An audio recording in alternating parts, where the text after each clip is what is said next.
Hello ನಮಸ್ಕಾರ, ನಾನು ನಿಮ್ಮ ದೀಪಾಲಿ. ವೆಲ್ಕಮ್ ಬ್ಯಾಕ್ ಟು ನಮ್ಮ ಮಿನಿ ವ್ಲಾಗ್. ಎಲ್ಲ ಕೆಲಸ ಮುಗಿಸ್ಕೊಂಡು ಕಾಲೇಜಿಗೆ ರೆಡಿಯಾಗಿದ್ದೀನಿ. ನಾನು ತಿಂಡಿ ತಿಂತಿರೋದು ಹೆಂಗೆ ಗೊತ್ತಾಗುತ್ತೋ ಇವನಿಗೆ ಬಂದೇ ಬಿಡ್ತಾನೆ ಎಲ್ಲ ಇದ್ರು. ಏನು ಗೊತ್ತಾ, ನಂದು ಬಸ್ ಕಾಯೋದು ಅಥವಾ ಬಸ್ ಮಿಸ್ ಆದರೆ ಕ್ಯಾಚ್ ಮಾಡೋದೇ ಆಯಿತು ನನ್ನ ಜೀವನ.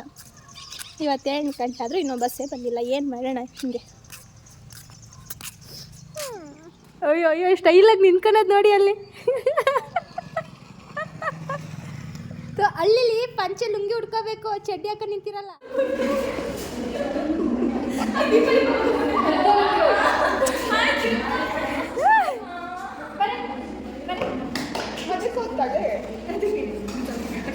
ನನ್ನ ಪಕ್ಕ ಕೂತ್ಕೊತೀನಿ ಅಂತ ಇವರಿಬ್ರು ಜಗಳ ಆಡ್ಬಿಟ್ಟು ನನ್ನ ಪಕ್ಕ ಇಬ್ರು ಕೂತ್ಕೊತಲ್ಲ.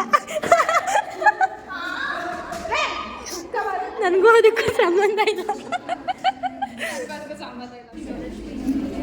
ಫೋನ್ ಐತೆ ಓನರ್ ಅಲ್ಲವ್ರೆ. ಫೋನ್ ಅವಳು ಬೇರೆಯವ್ರದ್ದು ಇಟ್ಕೊಂಡು ನೋಡ್ಕೊಂಡು ಇನ್ನೇನು ಮಾಡೋಕ್ಕಾಗುತ್ತೆ ನಿಮ್ಮಂಥ ಫ್ರೆಂಡ್ಸ್ ಇಟ್ಕೊಂಡ್ಮೇಲೆ. ಪ್ರೋಗ್ರಾಮ್ ಇತ್ತು, ಇನ್ನೂ ಲೆಕ್ಚರ್ಸ್ ಯಾರೂ ಬಂದಿಲ್ಲ ಅಂತ ನಾವು ಹಂಗೆ ಮಸ್ತ್ ಮಾಡ್ತಿದ್ವಿ.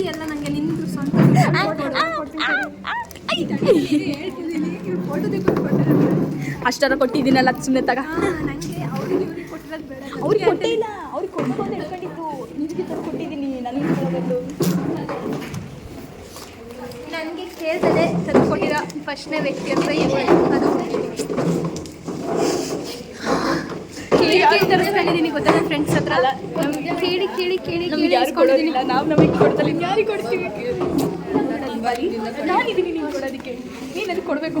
ನಾನು ಕೊಡೋಕೆ ಕ್ಲಾಸು, ಪ್ರೋಗ್ರಾಮು, ಶಾಪಿಂಗು ಎಲ್ಲ ಮುಗಿಸ್ಕೊಂಡು ಬಸ್ ಬಂದ್ಬಿಟ್ಟೆ.